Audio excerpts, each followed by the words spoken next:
18 horas. Notícias de Manaus, Amazonas, Brasil e do mundo. Agora na Mix.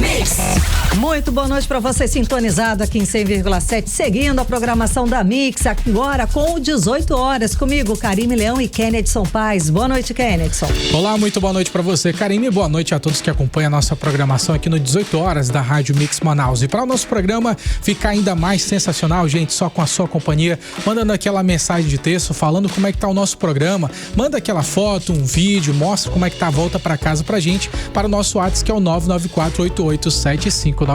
E vale também a sua participação para você que nos acompanha ao vivo pela live do YouTube. Manda sua mensagem de texto. E é claro, segue a gente nas redes sociais. No @ 18 horas News. 18 horas. Trânsito. Vamos lá, 6 horas e 3 minutos. Vamos saber como é que está a volta para casa com Kennedson Paz. Kennedson, conta pra gente.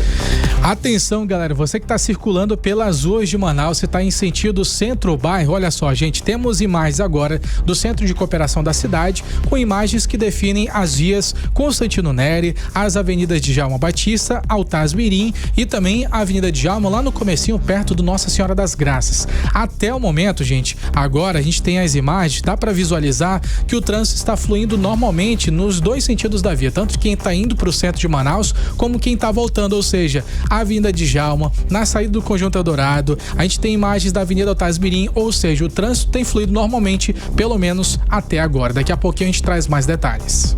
18 horas. E vamos aos destaques de hoje. Amazonas despenca em mais índices da educação. No novo cenário mundial, como ficam as exportações brasileiras para a Venezuela? Procon Amazonas notifica a Uber por possíveis preços abusivos durante as festas de fim de ano. Começam as inscrições para a CNH Social no Amazonas. 18 horas.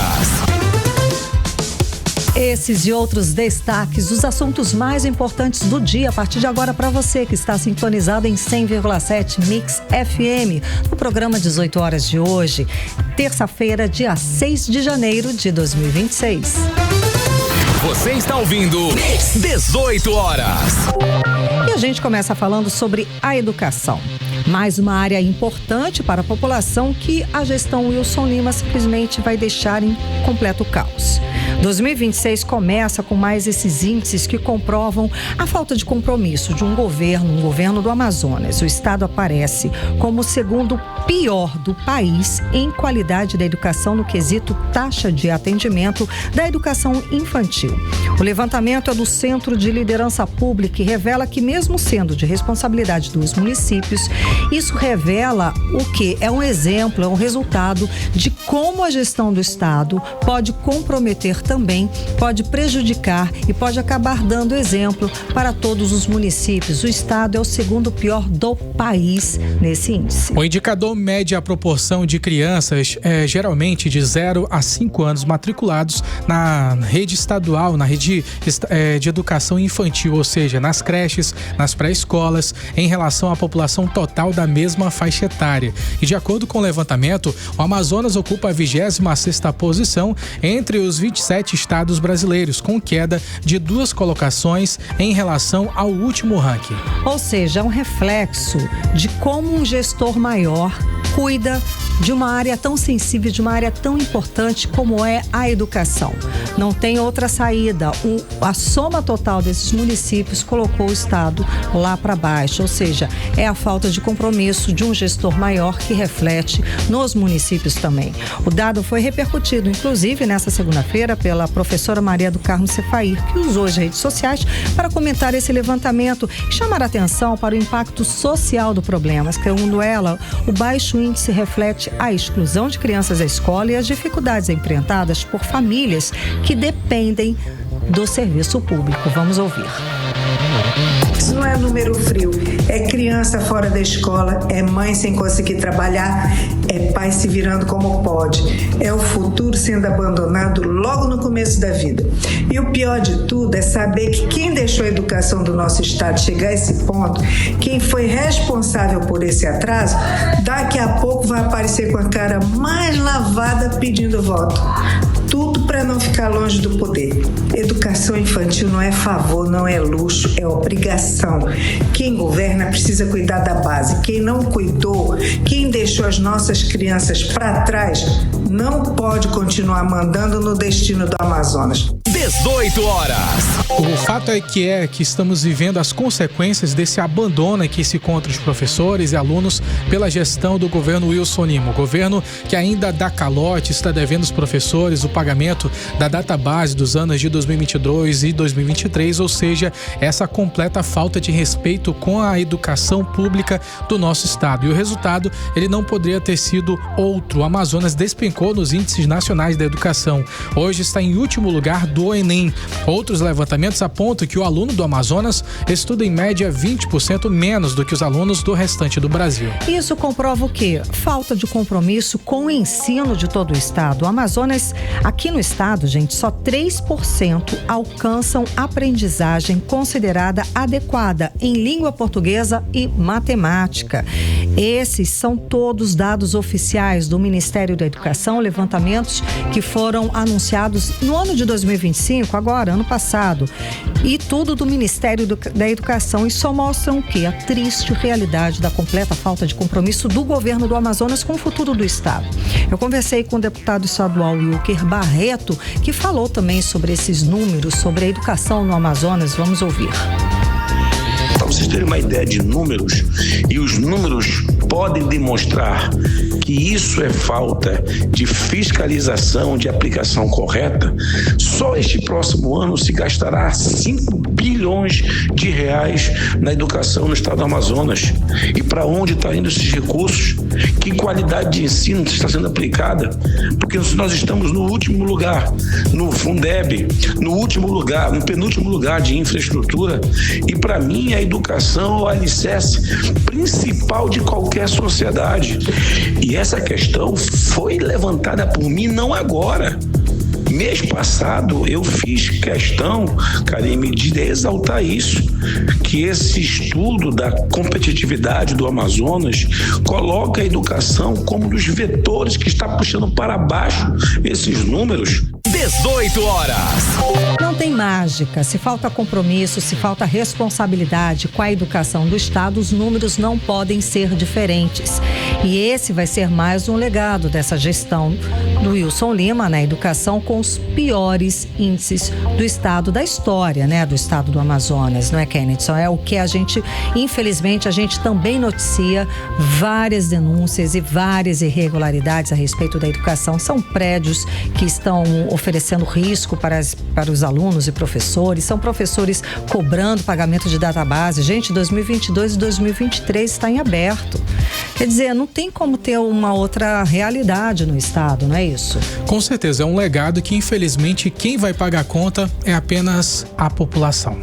Isso é o futuro, né? Se não tem uma base da educação, como que vai ficar essa população? Porque a ferramenta de progresso de um estado, de uma cidade, de um país é a educação.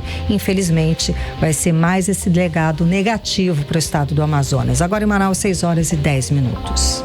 Você está ouvindo 18 horas.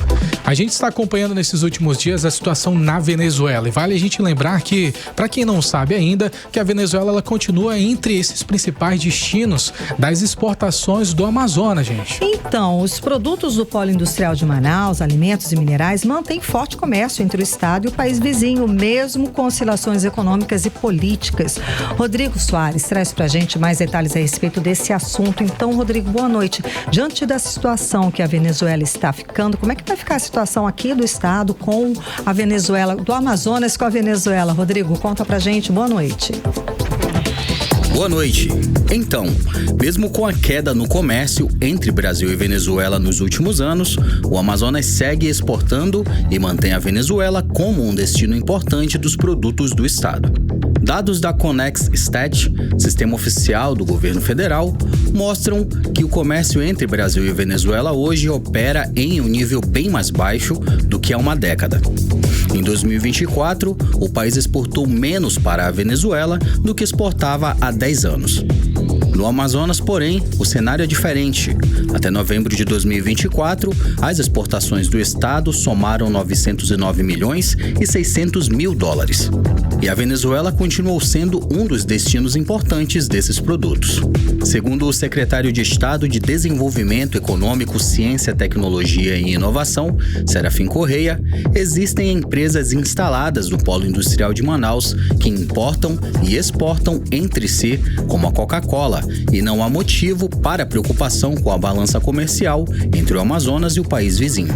Eu creio que não haverá nenhuma alteração, nada altera. Duas empresas que na verdade são uma única empresa. Então não creio que haverá qualquer dificuldade não. Mas na nossa avaliação, nesse período, como é uma empresa coligada de outra empresa, não haverá nenhuma dificuldade. Creio que as coisas vão se normalizar. O intercâmbio comercial entre o Amazonas e a Venezuela é considerado estratégico para a economia da região norte.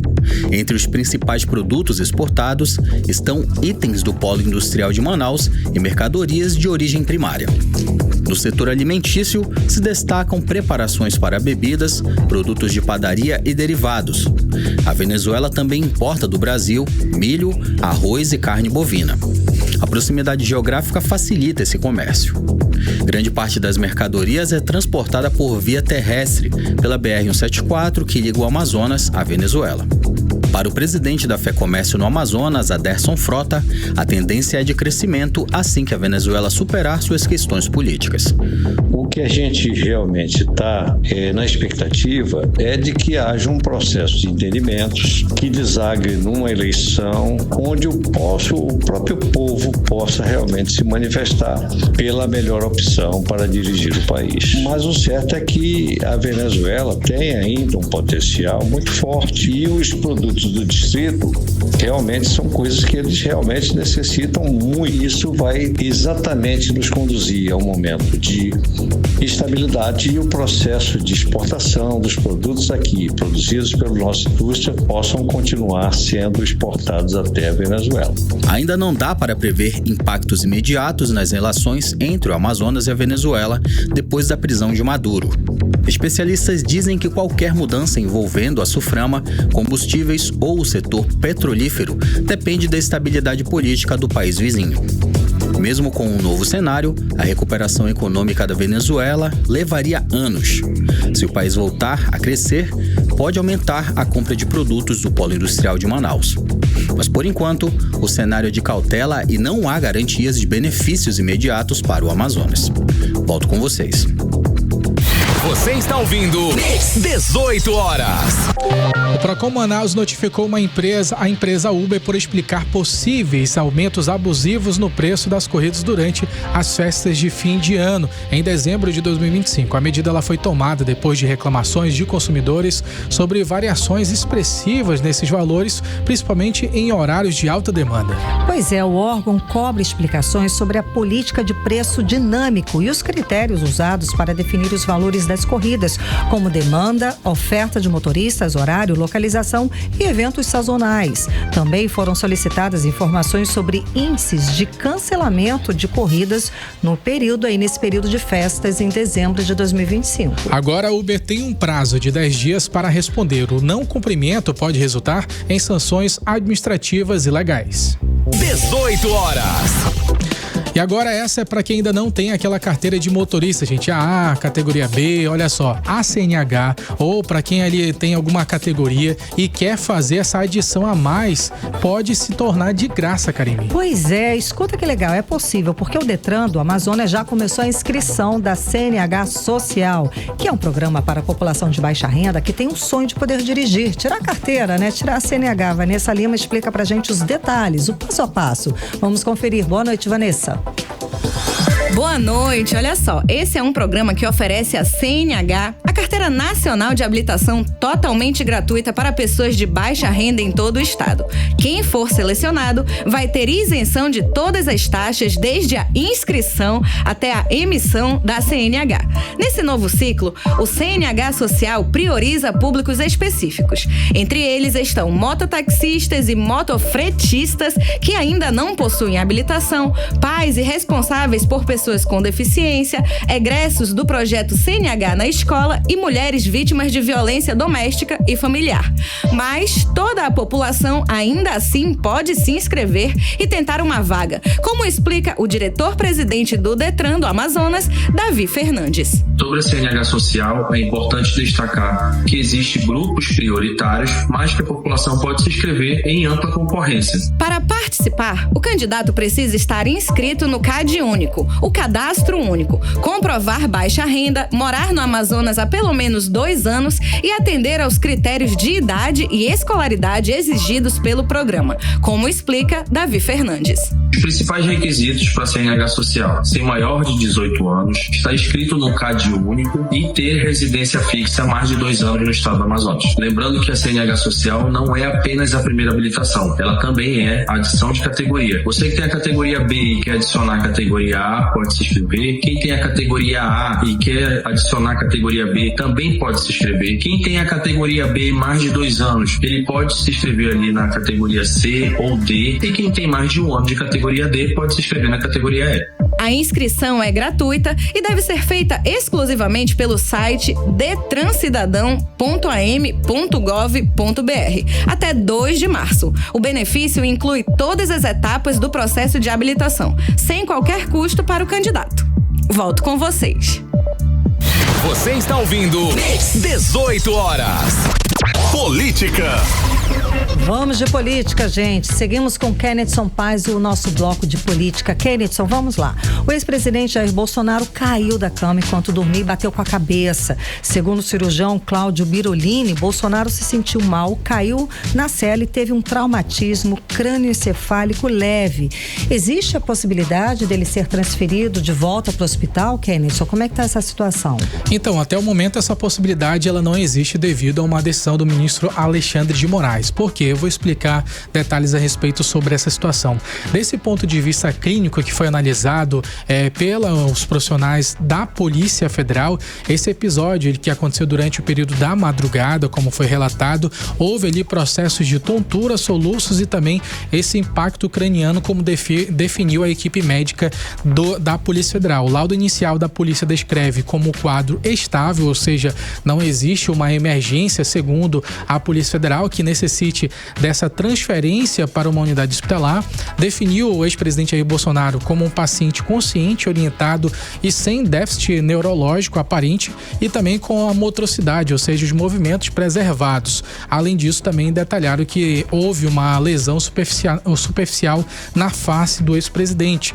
E aí, essa foi a observação clínica realizada pela Polícia Federal, que indicou que não havia a necessidade imediata de remoção hospitalar. Já a equipe particular do ex-presidente Jair Bolsonaro considerou esse histórico recente de cirurgias, o uso de medicações de ação que acaba prejudicando a ação do sistema nervoso central e também ali que anticoagulantes que ele tem tomado, tratamento de apneia do sono, enfim, são diversas hipóteses que as equipes médicas do ex-presidente relataram a respeito sobre esse pedido de transferência para uma unidade hospitalar. E por isso foi solicitado, inclusive, a realização de tomografia, ressonância magnética e também outros exames para poder verificar a questão de saúde do ex-presidente Jair Bolsonaro. Só que Moraes, ele negou esse pedido de transferência e pediu para que a equipe médica do ex-presidente eles pudessem justificar essa remoção de forma mais detalhada, quais são os exames pretendidos para poder avaliar essa possibilidade da realização desses exames, preservando ali a custódia do ex-presidente Jair Bolsonaro. E aí, em síntese, o STF ele demonstra que até pode haver essa transferência em algum momento, só que para acontecer, as equipes médicas vão precisar provar de A mais B o porquê que ele deve sair nesse momento e se realmente vai apresentar qualquer tipo de alteração na saúde dele ou não. Até o momento ainda não foi definido o motivo pelo qual o ex-presidente ele pode ter sofrido esse acidente. A equipe médica relatou possível ali convulsão durante o período noturno, mas nada foi confirmado até esse momento. E a gente vai seguir acompanhando esse caso. Tá certo. Ele não foi liberado nem para fazer exame? Não. Não, né? Caramba. Bom, vamos lá. Sobre a Venezuela, o Ministério da Saúde vai montar um cenário aí sanitário na fronteira para atender um possível aumento de migrantes. E o Ministério também se colocou à disposição para ajuda humanitária, uma possível ajuda humanitária na Venezuela. Estamos ali fazendo, né, o papel do amigo vizinho, né? Exatamente. Apesar da fronteira estar bloqueada, o Ministério da Saúde ele decidiu tomar essa decisão, né, para antecipar esse possível cenário de risco. E aí eles enviaram essa equipe da Força Nacional do Sistema Único de Saúde para a fronteira do Brasil, ali lá em Pacaraima, no município de Roraima. E a medida ela tem caráter preventivo e também técnico, segundo o Ministério da Saúde, diante do agravamento dessa crise internacional após essa operação militar dos Estados Unidos. Segundo o ministro Alexandre Padilha, essa missão do grupo é para poder avaliar a capacidade da rede de saúde local com foco em uma estrutura hospitalar, a disponibilidade de profissionais também, vacinas e outros insumos essenciais para esse momento. O governo federal destaca que até o momento não há alteração do padrão migratório naquela região, mas essa ação ela pretende evitar essa sobrecarga repentina no sistema público de saúde, como já aconteceu em outros períodos, quando houve aquela migração em massa, passando ali por Pacaraima, indo até Boa Vista e colapsando o sistema de saúde, e colapsou também, consequentemente, todos os demais sistemas, como de educação, transportes, enfim. Então é uma ação preventiva para algo que pode acontecer ainda no futuro. Porque a cidade vizinha, né, a primeira cidade, porta de entrada aqui para o Brasil desses possíveis migrantes. Então, sem dúvida, tem que ter um reforço por lá. Vamos mudar de assunto, eleição, né, gente? Porque a partir de agora, todas as instituições e empresas que realizarem pesquisas de opinião sobre as eleições de 2026 precisam registrar o levantamento na Justiça Eleitoral, mesmo que os dados não sejam divulgados. É uma medida para ajudar, inclusive, aqueles levantamentos meio suspeitos, não é? Exatamente. E a partir de agora, já começou a partir do dia 1º de janeiro de 2026 essa decisão, e a partir de agora, quem for divulgar ou não, isso independente se você vai divulgar ou não, a empresa que trabalha fazendo essas pesquisas eleitorais, elas devem registrar na Justiça Eleitoral todas essas informações para divulgar posteriormente ou não. Muita gente acaba fazendo pesquisa eleitoral apenas para saber se o candidato está bem posicionado nas intenções de votos ou se o candidato ali, que é a oposição, está melhor, e muitos até utilizam esses dados não para fazer publicidade, mas para avaliar o cenário e também modificar as estratégias de marketing. A regra, ela está prevista no artigo 33 das Leis das Eleições, de número 9.504, e determina que o registro ele ocorra com no mínimo 5 dias de antecedência em relação à data de publicação do levantamento. E o procedimento ele é obrigatoriamente feito de forma eletrônica pelo Sistema de Registro de Pesquisas Eleitorais, mantido pelo Tribunal Superior Eleitoral. Ou seja, é uma medida um pouco mais dura para que essas informações elas sejam validadas, confirmadas, para que posteriormente, caso venha a haver qualquer tipo de manipulação, facilmente a Justiça Eleitoral consiga penalizar os responsáveis, Karine. Muito obrigada, Kenneth Sampaio, o nosso bloco de política. Você está ouvindo 18 horas.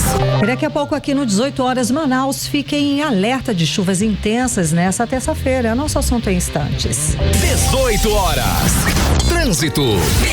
E vamos de trânsito. Kenneth Sampaio, conta pra gente como é que está o trânsito a essa hora, 6 horas e 25 minutos aqui em Manaus. Vamos voltar agora a falar de trânsito aqui na cidade de Manaus. A gente está acompanhando, gente, você que nos acompanha pelo YouTube, vai poder ter as imagens do Centro de Cooperação da cidade, onde a gente consegue observar as principais avenidas da cidade de Manaus, e temos as imagens das avenidas de Djalma Batista, avenidas Constantino Neri e também a Avenida Altaz Mirim também na Zona Leste de Manaus. Agora, 18 horas e 26 minutos, a gente tem as imagens da Avenida Altasmirim com trânsito um pouco mais lento, bem frente ao shopping center daquela região.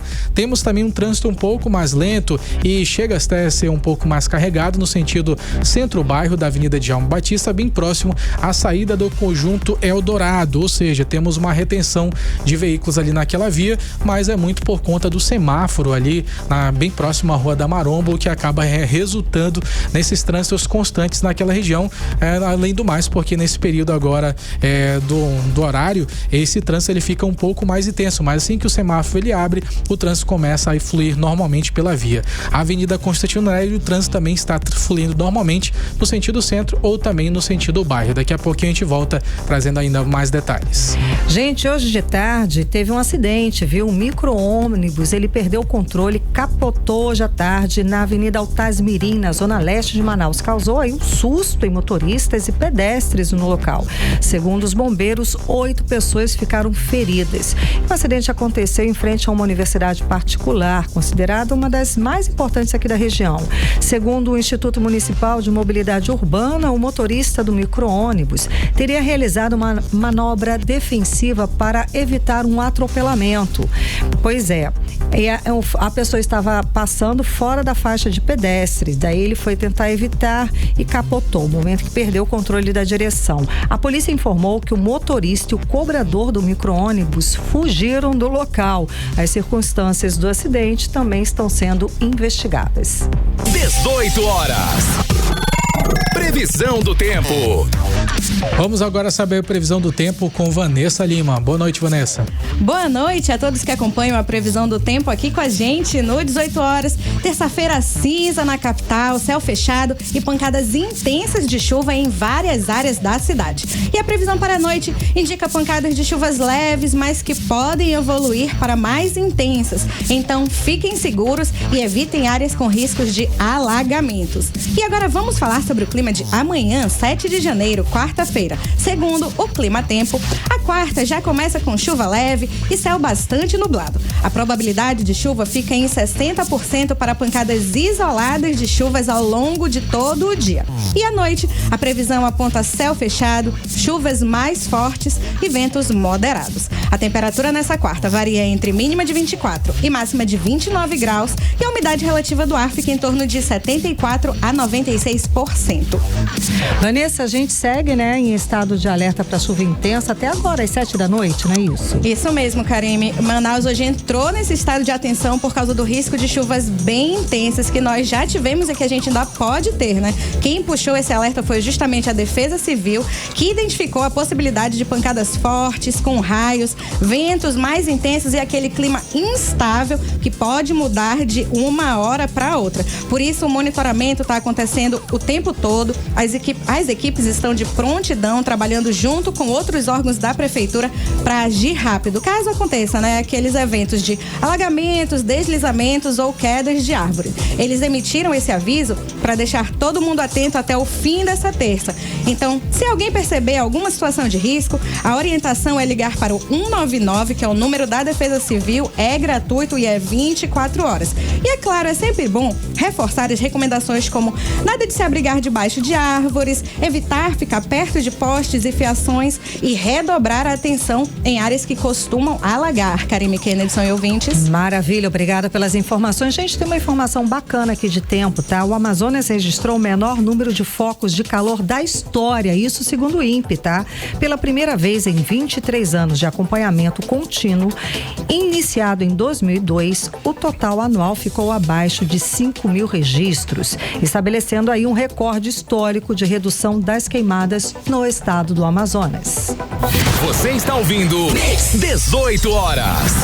O contribuinte do IPTU em Manaus que optar em 2026 pelo pagamento exclusivo por meio do carnê digital em cota única terá descontos que vão de 10% se pagar até o dia 16 de março, de 11% se pagar até o dia 27 de fevereiro e de 12% se pagar até o dia 30 de janeiro. Já quem quer pagar parcelado até a data do vencimento terá o desconto de 2%. Os descontos estabelecidos presta atenção, não se aplicam aos contribuintes que realizarem o pagamento por meio do documento de arrecadação municipal carnê físico ou qualquer outro meio disponibilizado pela Secretaria Municipal de Finanças. 18 horas. Bom, gente, atividade física é essencial para uma vida saudável. A gente até falou aqui no começo da semana que é um dos itens número 1 da lista, né, do que fazer, dos metas do ano novo. Ganha ainda mais força toda essa meta de vida saudável agora, quando o poder público, ele garante espaços adequados para a população, né? Porque às vezes uma academia, se matricular na academia, não é tão acessível para toda a população. Eu tô falando isso porque foi inaugurado hoje o ginásio poliesportivo Menino Taylor, lá no Manauzinho, na zona leste da cidade de Manaus. Kenison Paz esteve lá, acompanhou a ação da prefeitura e conta pra gente agora os detalhes dessa inauguração. Primeiro, Kenison, eu falei certo, Menino Taylor, é esse o nome? Menino Taylor é o nome de um garoto homenageado lá no bairro Mauazinho, Karime. A palavra certa é Mauazinho. Olha só, essa era um pedido de longas datas dos moradores daquela região que praticavam essas atividades físicas em um antigo ginásio que existia por lá, que nem era basicamente um ginásio, era apenas uma quadra comum e não tinha cobertura. E agora o espaço está completamente revitalizado e marca com certeza o 35º espaço público e esportivo que foi reformado pela atual gestão e ampliado e também construído pela Prefeitura Municipal de Manaus, exatamente com esse objetivo de inclusão social, a promoção da saúde, porque é o local onde não apenas crianças e adolescentes acabam praticando atividade física, mas também se torna ali um centro cultural, onde os idosos participam, fazem as suas atividades físicas, tem ali aqueles treinamentos para as cirandas, para os festivais, as pessoas vão lá para utilizar aquele espaço, ou seja, é um ambiente onde a população do município de Mauazinho pode agora ter esse espaço de convivência e prática de atividades físicas. A gente vai ouvir agora o prefeito de Manaus, Davi Almeida, que fala pra gente sobre essas atividades, principalmente mais essa entrega. Vamos ouvi-lo. A gente entrega essa quadra que para uns não tem tanta importância, mas eu que vim de uma comunidade, eu sei o valor e a importância que tem um espaço como esse. Esse é o trabalho de quem vive na comunidade. Ontem nós inauguramos uma grande UBS Porte 4. Hoje nós estamos inaugurando uma quadra coberta, um centro comunitário, para que as pessoas possam ter o seu lugar para se dirigir e resolver os seus problemas. Aqui tem um lazer, tem um esporte. Durante coletiva de imprensa, o prefeito de Manaus, Davi Almeida, também informou que vão haver outras, pelo menos 9 entregas daqui a mais para frente, né? Nesses próximos períodos aí vai haver essas entregas de pelo menos 9 unidades que são esportivas também de interesses da população em diversas zonas daqui da nossa capital amazonense. O prefeito garantiu que vai haver essas mudanças também em outras zonas da cidade. Vamos ouvi-lo novamente. E nós estamos fazendo, nós estamos trabalhando, nós estamos buscando melhorar a qualidade de vida de toda a população da cidade de Manaus. E além disso, quando a gente fala sobre um espaço esportivo, a gente está falando muito mais do que apenas um espaço físico. Como eu já tinha dito anteriormente, é o espaço onde essa comunidade vai poder se desenvolver através do esporte e também através dessa convivência social. A gente vai ouvir agora o Joel Silva, ele que é titular da Sengel, a Secretaria Municipal de Juventude, Esporte e Lazer, que traz mais detalhes pra gente. Lembrando que isso aqui não é somente uma construção, né? Então nós estamos entregando algo novo para nossa comunidade esportiva. Aqui vai ter diversidade esportiva, vai ter projeto de expansão do jogo limpo. E é claro que quem mais é beneficiado nesse cenário, com certeza, é a população, né, gente? Eu ouvi o seu Henrique Bentes de Oliveira, ele que fala pra gente sobre a sensação de receber essa nova entrega naquela região que vai dar mais atividade, vai dar mais emoção para essa comunidade. Vamos ouvi-lo. A gente tá com essa sensação de mais uma vitória pro bairro do Mozinho. Esperou 36 anos para esse sonho se concretizar e hoje ele se concretizou de verdade. Agora nós vamos ter um local para praticar nossos esportes, para fazer nossas atividades esportivas, as mais importantes. Ou seja, a população ficou feliz. Conversei bastante com os moradores daquela região e todos destacaram que esse era um pedido de longas datas naquela região e que agora finalmente ele foi entregue e está em perfeitas condições para a prática de atividades físicas e demais demonstrações culturais. Karime. Maravilha. Muito obrigada, Kennerson Paz. Você está ouvindo 18 horas. Nós vamos atualizar agora um caso que aconteceu aqui na cidade de Manaus de uma criança de 8 anos que era abusada sexualmente pelo padrasto, um homem de 24 anos que foi preso e a gente notificou aqui no 18 horas. A criança desenhou como era abusada e para professora e ela que acabou vendo aquela situação e denunciou ao Conselho Tutelar. Então, até então parecia tudo resolvido, né? Só que agora a polícia descobriu que a mãe da criança sabia de tudo e não quis denunciar o abuso, o abusador, né? Diante dessa denúncia, a mãe foi presa nessa segunda-feira, como explica Rodrigo Soares. Rodrigo, boa noite. Boa noite. A mãe da menina está presa sob a suspeita de saber dos abusos sexuais cometidos pelo padrasto da criança de 8 anos. E mesmo assim, não tomar qualquer providência, como explica a titular da Delegacia de Proteção à Criança e Adolescente, a delegada Maiara Magna. Essa criança relatou para nós que ela por várias vezes tentou informar a mãe que estava sendo abusada.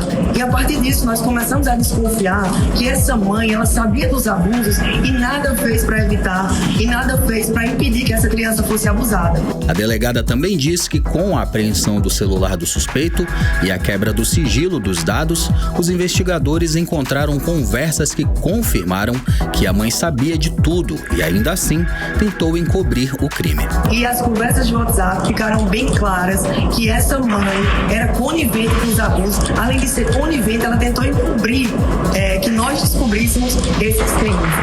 Numa das falas dela, ela fala: tu já tocou na criança, tu já fez isso sim, tu já fez e agora vai ficar por isso, tá pagando de doido. E esse homem relatava nessas conversas que ele queria fugir e ela não queria deixar fugir. Além do mais, ela induziu uma testemunha a mentir pra gente na polícia, afirmando, descredibilizando o que a vítima estava falando, dizendo que a criança inventava histórias e tudo isso estava na extração do telefone, nessas conversas que ela tinha no WhatsApp. Segundo a polícia, os abusos aconteciam há pelo menos 5 meses, período em que a criança passou a morar com a mãe e o padrasto. A menina relatou que era levada para a sala da casa onde sofria os abusos. A mulher, mãe de outros 2 filhos, também é investigada por abandono de incapaz. As crianças foram afastadas do convívio dos pais e entregue a familiares. A vítima dos abusos está sob o cuidado do pai biológico. A mãe vai responder por estupro de vulnerável na modalidade de omissão imprópria e permanece à disposição da justiça. Volto com vocês. Você está ouvindo 18 horas. Gente, a primeira semana útil do ano de 2026, a gente segue enfrentando aí um cenário de caos na saúde pública. Hospitais lotados, pacientes aguardando atendimento por horas e as promessas antigas que não saem no papel. Diante desse cenário, o deputado estadual Wilker Barreto, ele usou as redes sociais para poder reforçar uma cobrança que já é antiga. A abertura do Hospital do Sangue, o Hemoan. A unidade está concluída e licenciada desde setembro de 2024 com 190 leitos prontos, só que ela permanece fechada há mais de 1 ano, gente. O que acontece? A gente chegou a mencionar esse assunto ontem, quando nós mostramos aquela fila absurda no Francisca Mendes. O Wilker Barreto, ele chegou na fala dele, conversando com a gente, falar sobre o absurdo desse hospital que segue fechado. Segundo dados da própria Fundação Hemoan, seriam necessários cerca de 163 milhões de reais por ano, ou 13 milhões de reais mensais, para colocar a unidade em pleno funcionamento. Um valor que, de acordo com o deputado estadual Wilker Barreto, é considerado irrisório diante do orçamento estadual de 38 bilhões de reais previsto para esse ano, para 2026, e do empréstimo de 1,5 bilhão de reais aprovado pelo Legislativo. O deputado Wilker Barreto alerta ainda para o impacto direto na vida de milhares de pacientes oncohematológicos que aguardam o início das atividades da unidade. É essencial para poder reduzir essas filas enormes e também desafogar outros hospitais da nossa capital. Agora a gente vai ouvir o que disse o deputado Wilker Barreto. O Hospital do Sangue precisa inaugurar. Ele que já instalação está pronta desde setembro de 2024. Passados o ano de 2025 todo, um hospital de 190 leitos ainda está parado. Nós não conseguimos aprovar no orçamento os recursos na ordem de 13 milhões mensais. Isso é pouco frente ao orçamento do Estado e a sua importância, mas ficou acertado com o governo que até março nós iríamos ter remanejamento de recursos. A Assembleia volta agora na primeira semana de fevereiro e é inadmissível chegar ao primeiro trimestre, março desse ano, sem ter esse hospital funcionando. 18 horas. Gente, é nesse cenário que o governador Wilson Lima afirma que o maior legado da gestão dele é a saúde, que mais de 30 bilhões de reais já foram investidos na área ao longo dos últimos anos. Só que na prática a gente sabe que o que acontece é o completo oposto. São denúncias, são irregularidades, são pessoas morrendo à espera de um atendimento digno, à espera de um exame, à espera de medicamentos. São pessoas que estão agonizando dentro dos hospitais de responsabilidade do governo do estado do Amazonas. São hospitais lotados, uma falta de atendimento. Gente, falta sobretudo dignidade e respeito para a população. E com certeza o Hospital do Sangue é um exemplo claro dessa contradição. A unidade está concluída, licenciada e com quase 200 leitos prontos, mas segue sem atender a população. Ou seja, diante desse cenário, a pergunta que fica é muito clara, gente. Onde de fato está sendo investido esse valor bilionário? Porque quem precisa da saúde pública, esse legado ainda não chegou, porque esse legado que é vendido nas propagandas para a população é completamente diferente o cenário. Você está ouvindo 18 horas. 2026 ele começa com esse alerta importante, gente. Janeiro Branco ele chama a atenção para o cuidado com a saúde mental e também para a necessidade de falar sobre sofrimento emocional. Muito importante, gente. Isso porque aqui no Brasil cerca de 14 mil pessoas morrem por suicídios. Isso todos os anos, tá? A média de 38 mortes por dia. É um número alto. A maioria dos casos envolve homens entre 20 e 49 anos. Mas o crescimento entre jovens tem preocupado os especialistas. A campanha reforça a importância da prevenção, do acolhimento e também da busca por ajuda. E quem traz as informações pra gente sobre esse alerta e as ações de conscientização é a repórter Vanessa Lima. É com você, Vanessa. Pois é, né, Karime Kennedy, senhor ouvintes, todo começo de ano traz promessas, metas, planos, mas o Janeiro Branco, ele chega para lembrar que antes de qualquer lista, vem a nossa saúde emocional e mental. E os números, como vocês comentaram, mostram que esse assunto é muito sério. No Brasil, 14 mil pessoas morrem por causa de suicídio todos os anos e esse aumento de número entre os jovens deixa os especialistas em alerta. Por isso, sinais como isolamento, tristeza constante, mudanças bruscas de comportamento merecem a nossa atenção. A psicóloga clínica Kate Prado reforça que nada disso deve ser ignorado e lembra que ouvir alguém sem julgamentos pode fazer uma grande diferença. Vamos ouvi-la. São sinais que não devem ser ignorados, são pedidos de ajuda de uma outra forma e que precisam exatamente apenas de acolhimento. Como que a gente pode ajudar? É fazer exatamente essa escuta sem julgamento, validando essa dor do outro e se oferecendo de alguma forma como eu posso te ajudar. Incentivar a buscar um profissional da saúde mental, psicólogo e psiquiatra, CAPES. Se é um risco muito imediato, liga para o CVV, é 188, funciona 24 horas, sem custo algum. 18 horas. E a boa notícia é que essa ajuda, ela existe e é acessível. Psicólogos, psiquiatras e os Centros de Atenção Psicossocial, os CAPs, oferecem atendimento gratuito pelo SUS. E aqui em Manaus, existem várias unidades prontas para acolher quem precisa. Por exemplo, o CAPS 2, Álcool e Drogas, doutora Eliana Vitorino, no Tancredo Neves, atende adultos com problemas relacionados ao uso abusivo de álcool e outras drogas, e ele funciona de segunda a sexta, sexta, das 7 da manhã às 5 da tarde, e o primeiro atendimento não precisa de agendamento. Já para crianças e adolescentes, existem 2 unidades especializadas: o CAPS Infanto Juvenil Leste, no Coroado, e o CAPS Infanto Juvenil Sul, no Parque das Laranjeiras. Ambos atendem jovens até 18 anos com transtornos mentais graves ou dificuldades relacionadas ao uso de álcool e drogas, também sem necessidade de encaminhamento. Além disso, várias unidades de saúde na cidade oferecem acompanhamento psicológico, como a USF Antônio Reis, a Policlínica Dr. Antônio Conte Teles, a Policlínica Castelo Branco, a do Ajuricaba, entre outras espalhadas pelas diferentes zonas da capital, incluindo as áreas rurais, como a USFR Efigênio Salles e a USFR Unidade do Pau Rosa.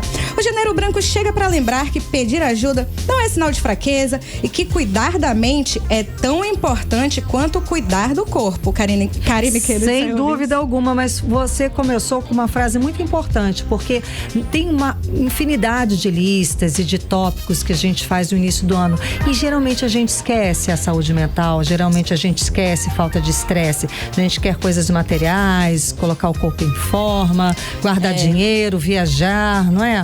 A gente sempre tem que ter em mente, né? Exato. Mente sã é igual a corpo são também. Olha aí, valeu, Vanessa Lima, obrigada, boa noite. Você está ouvindo 18 horas. 2 empresas aéreas brasileiras estão entre as 10 mais pontuais do mundo e, de acordo com o relatório divulgado pelo Cirium, referência em análise da aviação. Gente, a empresa Azul ficou em 4º lugar com 85,18% de pontualidade. A Latam ficou em 7ª posição com 82,40%. Pelo 2º ano consecutivo, a Aeroméxico foi eleita a empresa aérea mais pontual do mundo. 18 horas. Economia. O dólar fechou em queda de 0,48%, cotado aos R$ 5,37. O euro fechou em queda de 0,78% aos R$ 6,28. O Bitcoin fechou em queda de 2,25% aos R$ 497.741. E o Bovespa fechou em alta de 1,06% aos 163.585 pontos.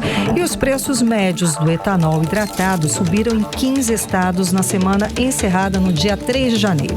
O maior preço médio foi verificado aqui no estado do Amazonas, R$ 5,49 o litro. Os dados são da Agência Nacional do Petróleo, Gás Natural e Biocombustível. 18 horas. Esporte.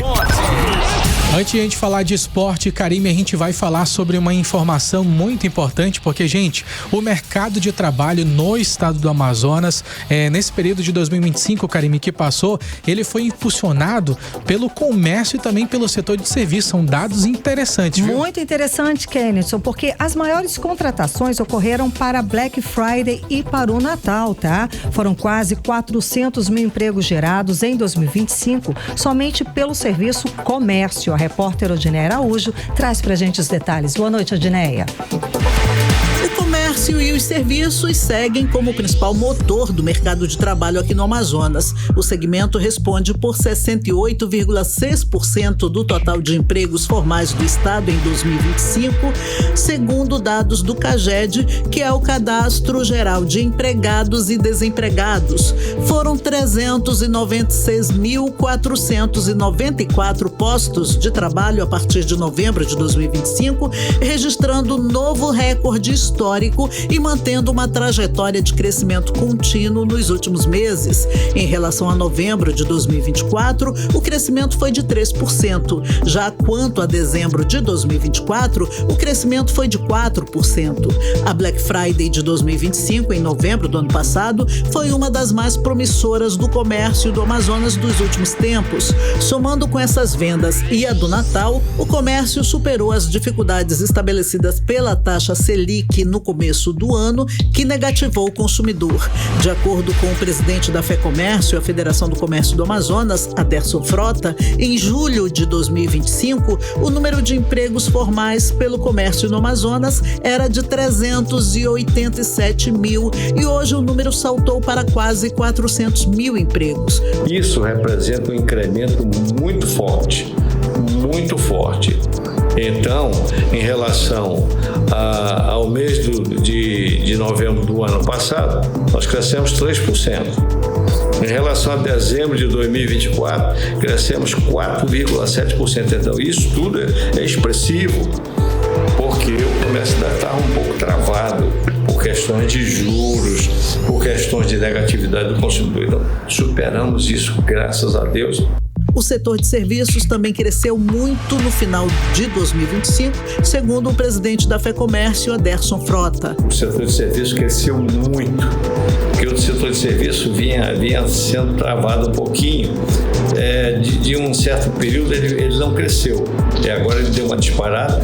E também o comércio, porque nós pegamos praticamente, nós chegamos na maior data do calendário comercial, que é o Natal.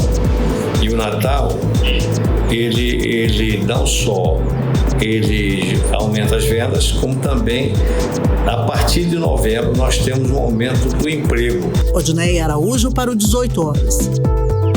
Você está ouvindo 18 horas.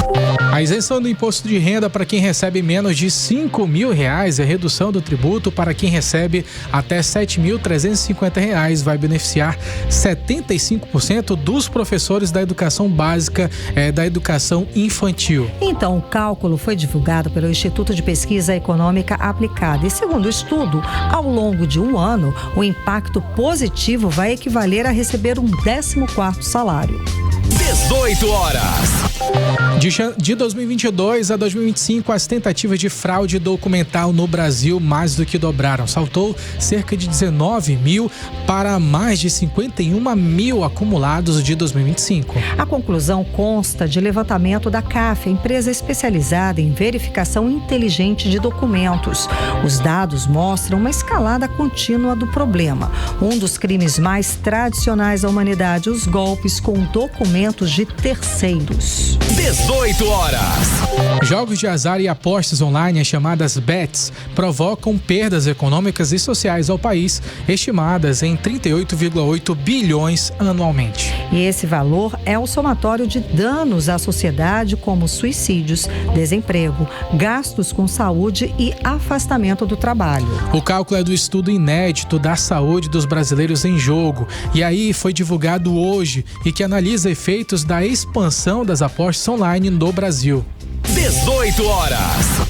Levantamento do IBGE revela que por 2 anos seguidos caiu a proporção de pessoas que trabalhavam em casa, o chamado home office. Então, em 2024, eram quase 6,6 milhões de pessoas que realizavam as atividades profissionais, no local onde moravam, tá?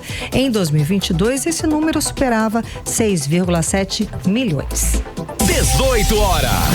O número de atendimentos entre homens com menos de 49 anos para tratar o câncer de próstata aumentou em 32% no Brasil entre 2020 e 2024. E segundo o Ministério da Saúde, foram realizadas 2.500 assistências em 2020 e 3.300 em 2024. Câncer de próstata preocupa principalmente homens com 65 anos, porém os mais jovens, com menos de 49 anos, também sofrem com o problema. 18 horas.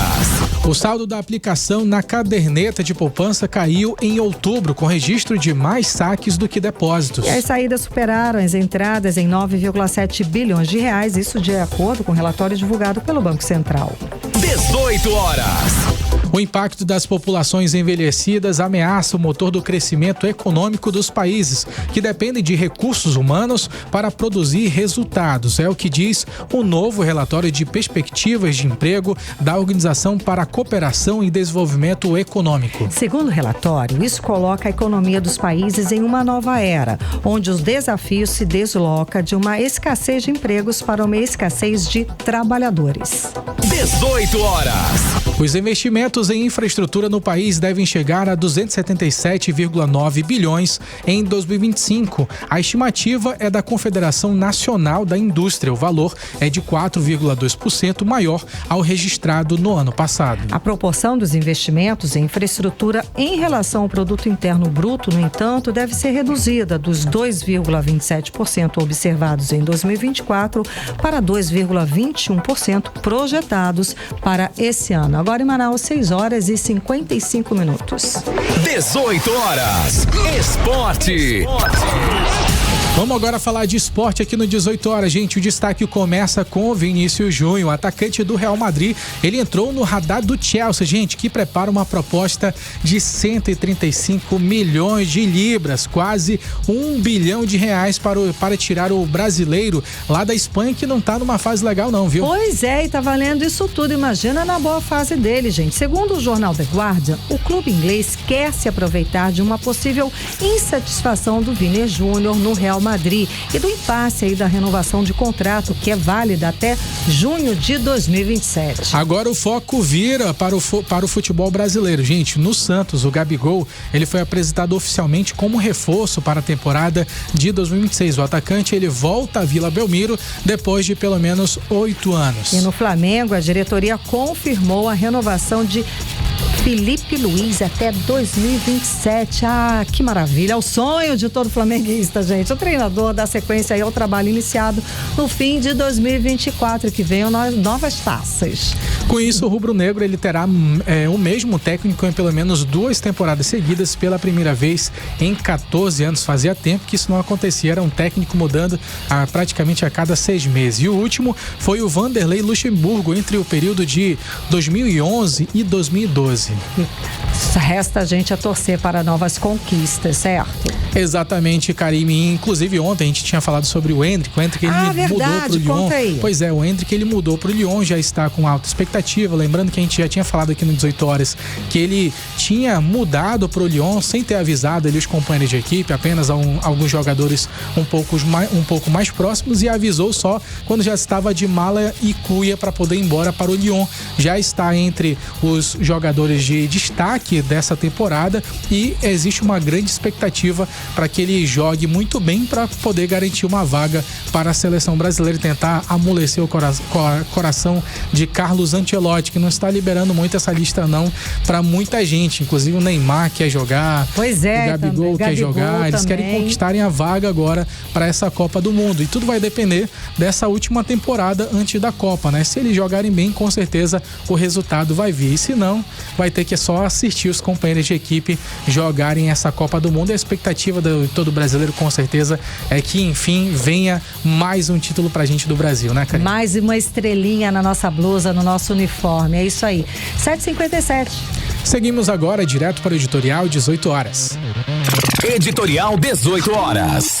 Em meio ao noticiário sobre a Venezuela, quase ninguém deu importância hoje a uma notícia que impacta o futuro da Amazônia.